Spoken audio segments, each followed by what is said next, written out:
Thank you very much, Senator Brownback. Senator Warner.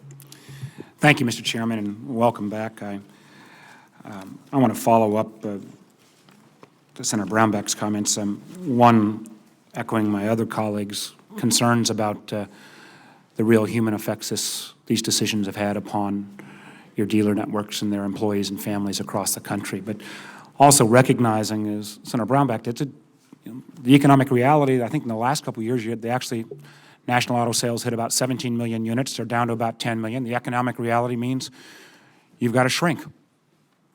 And I also have to say, it's at some level, as somebody who spent 20 years in the business sector before I went into public service, if I would have ever thought in my business life that I would see a group of senators trying to micromanage the workings of American industry like GM and Chrysler, I would have said never could happen. So if there was any more impetus to try to get back to profitability and get the government out of your business as soon as possible, so that these kind of sessions don't have to have going forward, today's session ought to be that impetus. But recognizing some consternation about asking some of these questions, there are, as shareholders, as the American taxpayer being a shareholders, we've got now that right and responsibility to ask these questions. So, Mr. Press, one of the things I've heard from some of our Chrysler dealers is not only is a short time frame, but then if you want to make an appeal, that there was this window only between May 15th and the end of the month. And the notion of a dealer trying to put together a whole appeal process to try to make the case back to corporate that maybe the wrong decision was made, it just seems a bit unreasonable. And Mr. Henderson, I come from Virginia, and we've got a broad dealer network and an awful lot of concern about your requirement. I believe the document that you sent out that says it has to be signed by June 12th.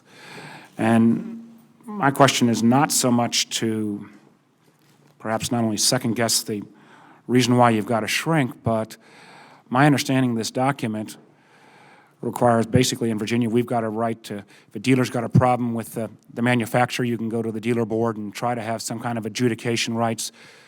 Signing this document gets rid of those rights. Going forward, a dealer that signs up on this June 12th date would lose any ability to have a say if you choose to put some other dealer in on top of them. No ability to control the level of inventory coming in. And I guess from a business guy to business guy, my question would be, if somebody signs up to this new June 12th type agreement, what incentive would I have as a local dealer ever to reinvest in my business and try to build up my business if you at any point could do away with my due process, put another competitor right on top of me, or force me to take inventory, even if it's not in a good business decision? Thank you, Mr. Chairman. Thank you, Senators. Senator McCaskill.